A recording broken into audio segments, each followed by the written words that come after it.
வாழ்க வையகம், வாழ்க வையகம், வாழ்க வளமுடன். குரு வாழ்க, குருவே துணை. சிந்தனையை, உடல் நலத்தை சீரமைத்து உய்வித்த குருவின் பாதம் பணிகின்றேன். அனைவருக்கும் இனிய காலை வணக்கங்கள். இன்றைய சிந்தனை தலைப்பு அலைபாயுதே மனம். அலைபாயுதே கண்ணா, என் மனம் மிக அலைபாயுதே, உன் ஆனந்த மோகன வேணு கானமதில் அலைபாயுதே கண்ணா, என் மனம் மிக அலைபாயுதே. என்ன இனிமையான பாடல்! வேணுகானம் கேட்டால் மனம் அமைதியாக வேண்டும். ஆனால் மனம் மிக அலைபாயுதே, ஏன்? இதுதான் உண்மை. மனம் சிந்தனை அலை பாய்ந்து கொண்டுதான் இருக்கும், அலைப்பாய்ந்து கொண்டுதான் இருக்கும். இது மனித இயல்பு. அலையும் உறங்க முயல்வதென்ன, மன ஆசைகள் அடங்க மறுப்பதென்ன? ஆசைக்கடலில் தத்தளிக்கும் மனிதனுக்கு என்ன அலைகள் எப்படி அடங்கும்?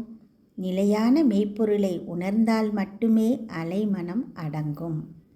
தவ நிலையில் எண்ணங்களை ஆராய்ச்சி செய்து ஆசை சீரமைத்தால் அலைமனம் நிலையாகும். சிந்தையை அடக்கியே சும்மா இருக்கின்ற சீர் அறிந்தால் அந்த நிலைதனில் நமது அறிவு அசைவற்று இருக்க பெரும் ஆனந்தம் பொங்கும். எத்தனை சிறப்பு, எத்தனை தெளிவு! அலையும் மனதை, சிந்தனையை அடக்கி சும்மா இருக்கச் செய்தால் அலையும் மனம் அடங்கி அறிவோடு இணையும். ஆம், அறிவோடு இணையும் எப்போது? தவத்தில் ஆழ்ந்து அடங்கி ஒடுங்கி நுணுகி சென்றால் நாம் என்ற எண்ணம் மறையும் நிலை வரும். நான் மறையும்போது அப்போது அசைவற்ற இயக்கமற்ற இருப்பு நிலையான அறிவு மெய்ப்பொருளாய் அகிலமெங்கும் ஆட்சி செய்து வருவது விளங்கும். பெரும் ஆனந்தம், பேரின்பம் மலரும். அலைபாயும் மனம் தன் ஓட்டம் அடங்கி அமைதியடைவது தவம் ஒன்றினால்தான்.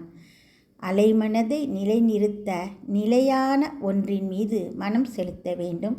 நிலையான பொருள் எது? இறைநிலை ஒன்றேதான் அது. இறைநிலையே, இயற்கையே மெய்ப்பொருள். அதுவே அறிவு, அதுவே பிரம்மம், அதுவே ஆதி, அதுவே அனாதி. இறைவெளியாகிய பிரம்மத்தின் இயல்பான தன்மை என்ன? பூரணம், முழுமை, அறிவு, விரைவு ஆகியவற்றை வெளிக்காட்டாத இருப்பு நிலையே இறைநிலை ஆகும். அதாவது இயக்கமற்ற அசைவற்ற நிலை. இருளாக மௌனமாக இச்சையின்றி தேவையின்றி இயக்கமின்றி இருப்பதுவே ஈசன் நிலை, முழுமை நிலை. அதனாலேயே அது பூரணம் ஆனது. இயக்கமற்ற நிலையான மறைபொருள் எப்போது இயக்கம் பெற்றது? எப்படி அண்ட கோடிகளாய் பிரபஞ்சமாய் மாறியது? உயிரினங்களாய் மனிதர்களாய் மாறிய அற்புதம் எப்படி நிகழ்ந்தது? இயக்கமற்ற நிலையான அருவம் ஆதி அசைந்த நிலையில் தான் அணு முதல் பேரண்டம் விரிந்தது, பஞ்சபூதம் உருவானது, பிரபஞ்சம் தோன்றியது. வற்றாயிருப்பு, பேராற்றல், பேரறிவு, காலம் எனும் வளம் நான்கும் அமைந்த சுத்த வெளியே அனைத்து இயக்கங்களுக்கும் மூலமான அழுத்தம் எனும் விரைவு இயக்கமாகவும் உள்ளது. இது நாம் அனைவரும் அறிந்ததே. அழுத்தம் எனும் உந்தாற்றல் ஒன்றை கொண்டே அணுமுதலாய் அண்டகோடி அனைத்தும் ஆக்கி வழுத்தும் ஓர் அறிவு முதல் ஐந்தும் ஆறும் வகை வகையாய் உயிரினங்கள் தோற்றுவித்து முழு திறனுடன் காத்து முடிக்கும் மேலாம் முழுமுதற் பொருளே நம் அறிவும் ஆகும். ஆம், அகப்பொருளான அறிவேதான், தெய்வமேதான். எல்லா பொருள்களிலும் எல்லா இயக்கத்திலும் ஒழுங்காற்றல் எனும் பேராற்றலாக சீரமைப்பு திறனாக முகிழ்த்து செயல்படுகிறது. நம் கருமையத்தில் காந்தம் எனும் அடிப்படை ஆற்றலாக, ஜீவகாந்தமாக, உயிர் ஆற்றலாக இருப்பது இறைநிலைதான். சுத்த வெளியாக இயக்கமற்று அடக்கமாக இருக்கும் இறைநிலைதான் நம் உடலில் காந்தமாக புலன்கள் மூலம் இயங்கும்போது மனம் எனப்படுகிறது. அது பல்வேறு மன அலைச்சுழலில் செயல்படுகிறது. நிலையாக உள்ளது அறிவு, அலையாக உள்ளது மனம். அலை, நிலை இரண்டும் ஒன்றேதான். நிலையாக உள்ள இறைநிலையே அலையாக மனமாக அலைப்பாய்கிறது என்பதை நாம் புரிந்து கொள்ள ஓர் எளிய உதாரணம் விளக்கும் வெளிச்சமும் தான். அலைக்கும் நிலைக்கும் உரிய விளக்கம் அதுவே. நிலைப்பொருளாக உள்ள விளக்கு அறிவாக நிலையானதாகவும், விளக்கின் வெளிச்சம் இயக்கமாக உள்ளதே அலையாகிய மனமாகவும் நாம் சிந்திக்கலாம். நிலையாக உள்ள விளக்கு அறிவு மெய்ப்பொருள், அலையாக உள்ள வெளிச்சம் அலைபாயும் மனம். மற்றும் ஒரு உதாரணம் நீரும் அலையும். கடல் நீர் அடிப்பரப்பில் அசைவற்று நிலையாக அறிவு போல விளங்குகிறது. அது மேலுள்ள அலையானது அலைகின்ற மனம் போல அலைப்பாய்ந்து கொண்டே இருக்கின்றது. ஆனால் நீரும் அலையும் ஒன்றேதானே? அதுபோல அறிவும் மனமும் ஒன்றேதான். நிலையாக உள்ளது அறிவு, அலையாக உள்ளது மனம். அகத்தவத்தால் அலைமனதை அமைதி பெறச் செய்திடலாம். அலைமனம் தவத்தில் அடங்க அடங்க நிலைப்பொருளாம் அறிவு தெளிவாய் விளக்கமாகும். அலைமனதை கட்டுப்படுத்துவது ஏன்? மகரிஷி அவர்கள் தருகின்ற விளக்கத்தை பார்ப்போமா? பருவமழை பொழிகிறது. ஆற்றில் வெள்ளம் பெருக்கெடுத்து ஓட விளைநிலங்களில் உள்ள பயிர்கள் அழிகின்றன. அதே ஆற்றை ஒரு அணைக்கட்டு கட்டி அதன் நீரை தேக்கி நீரின் போக்கை கட்டுப்படுத்தினால் என்ன வியத்தகு மாற்றம்! எவ்வளவு நன்மை! ஆண்டு முழுவதும் வயலுக்கு நீர் கிடைக்கிறது. குளிக்க, குடிக்க என அனைத்து தேவைகளுக்கும் அருமையான நீர் கிடைக்கிறது. அது போகும் பாதையிலுள்ள ஊர்களெல்லாம் செழிக்கின்றன. அதுபோலவே மனிதனுடைய மன ஆற்றல் எல்லையற்றது. மன அலை சுழல் வேகம் மிகுந்தது. ஐம்புலன் வழி சென்று 6 தீய குணங்களின் பால் அகப்பட்டு விடாமல் அந்த மன அலை வேகத்தை கட்டுப்படுத்தி, அதாவது மடை மாற்றி முறையாக ஓடவிட்டால் வாழ்நாள் முழுவதும் மனநலம் மனவளம் காணலாம். மனம் ஒரு குரங்குங்க. அதை தாவ விட்டால், தப்பி ஓட விட்டால் நம்மை பாவத்தில் தள்ளிடுங்க. ஆனால் அதே மனதை மன அலை வேகத்தை நெறிப்படுத்தி நல்வழிப்படுத்தினால் வாழ்வில் வெற்றி, மகிழ்ச்சி, இன்பம், அமைதி எல்லாமே கிடைக்குங்க. வாழ்வின் நோக்கமாம் இறைநிலையை உணரும் அறிவினையும் நாம் பெறலாம். மனம் அலைப்பாய்ந்து மன அலைச்சுழல் வேகமாக இயங்கும்போது, அதாவது மன அலை ஓட்டம் தாறுமாறாக இருக்கும்போது நம்மால் இயற்கையை உணர முடியாதுங்க. வாழ்வின் உண்மையை உணர முடியாது. இணக்கமாக குடும்பத்தினரோடும் சமுதாயத்தினரோடும் நாம் இருக்க முடியாது. ஏன் இத்தகைய குழப்பமான துன்ப நிலை? நாம் ஆராய்ந்து பார்க்க வேண்டும் அல்லவா? நம் மகரிஷி அவங்களே இந்த மன அலைச்சலின் தாறுமாறான ஓட்டத்திற்கு காரணமும் அதற்குரிய தீர்வையும் சொல்லியிருக்காருங்க. கேட்கலாங்களா? நாம் ஒரு பையை எடுத்துக்கிட்டு காய்கறி வாங்க கடைத்தெருவுக்கு போகிறோங்க. நல்லா நினைவு வச்சுக்கோங்க, நாம் போகிறது காய்கறி வாங்கிறதுக்கு. போகிற வழியில் விதவிதமான பூக்களும் பழங்களும் கண்ணில் படுதுங்க. அப்படியே நம்மளை கறந்து இழுக்குது. அவற்றை உடனே நாம் கடைக்கு போன நோக்கம் மறந்து வாங்கி பையில் நிரப்பிக்கிறோம். அதுக்கு பிறகு கடைத்தெருவுக்கு போய் காய்கறி வாங்கின பிறகு பார்த்தா பையில் இடம் இல்லைங்க. நாம் தான் ஏற்கனவே அதை பூக்களாலும் பழங்களாலும் நிரப்பியிருக்கோமே. இப்போது முன் நிற்கும் பிரச்சனை என்ன? ஏற்கனவே வாங்கி நிரப்பியவற்றை வெளியே கொட்டிவிட்டு காய்கறியை நிரப்புவதா, அல்லது காய்கறியே வாங்காமல் முன்னர் உள்ளவற்றுடன் வீட்டுக்கு செல்வதா? மகரிஷி தீர்வு சொல்கிறாரு. கடைத்தெருவுக்கு புறப்படும் போதே காய்கறி மட்டும்தான் வாங்க வேண்டும் என்ற மன உறுதி நமக்கு வேண்டும். நமது மனம் அலைகின்ற நிலையில் இல்லாமல் சலனமில்லாதாக நிலையாக இருந்தால் மட்டுமே இது சாத்தியம். மன உறுதியுடன் நாம் செயல்பட்டால் இந்த மன அலைச்சுழல் மாற்றத்தை, வேகத்தை தவிர்க்கலாம். அலைகின்ற மனம் அனைத்துக்கும் ஆசைப்படுங்க.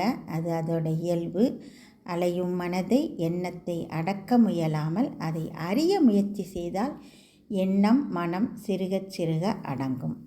அலையும் மனதை அறியும் முறையே அகத்தவம் மற்றும் அகத்தாய்வு ஆகும். மௌனம் என்ற சீரிய முறையில் நின்று அகத்தாய்வு செய்தால் அலையும் மனம் கட்டுக்குள் வரும். மௌனம் என்பது வாய்மூடல் அல்ல, பெரிய மறைபொருள். மனதை அறியும் அறிவு ஆய்வு, அது மனது அடக்க பயிற்சி என்கிறார் நம் மகரிஷி. இப்போது இந்த சிந்தனை விளக்கத்தை நீங்கள் கேட்டுக்கிட்டே இருக்கீங்க. ஆனால் மனசு முழுசும் இந்த விளக்கத்துக்குள்ளே இருக்குதா?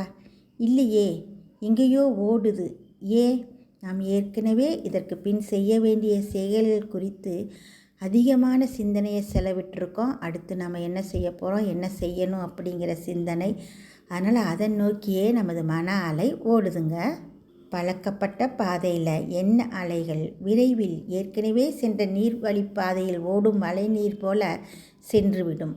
மகரிஷி அவங்க ஆரம்ப சாதகர்களுக்கு மன அலை ஓட்டம் சீரான பாதையில் செல்ல ஒரு அழகான சிறந்த வழி சொல்லியிருக்காருங்க. கருதவத்தில் ஆரம்ப சாதகர்கள் கர்ம ஞான கருவிகளை இயக்கும்போது பூர்வமத்தி நினைவாகவே இருக்க வேண்டும். அதாவது நம்ம எந்த தொழிலை செயலை செஞ்சாலும் துரியத்தில் மனம் வச்சு பழகி வந்தோம்னா அலையும் மனதின் தன்மை அடங்கும். என்னப்பா தவத்தில் உட்காந்துட்டோம்னாலே மனம் ஓடிக்கொண்டே இருக்கிறது. மனம் நில்லுன்னா நிற்காதுங்க. தவத்தில் அமரும்போது ஓடிக்கிட்டே இருக்குது அப்படின்னு சலிப்படைகிற அன்பர்களை நோக்கி நம்ம அருட்தந்தை என்ன சொல்கிறாருன்னா, இதுதான் இயற்கை நீதி. நன்கு தவம் பயின்று மனவளம் பெறும்போது மனம் அலைவுறுவது படிப்படியாக குறையும்.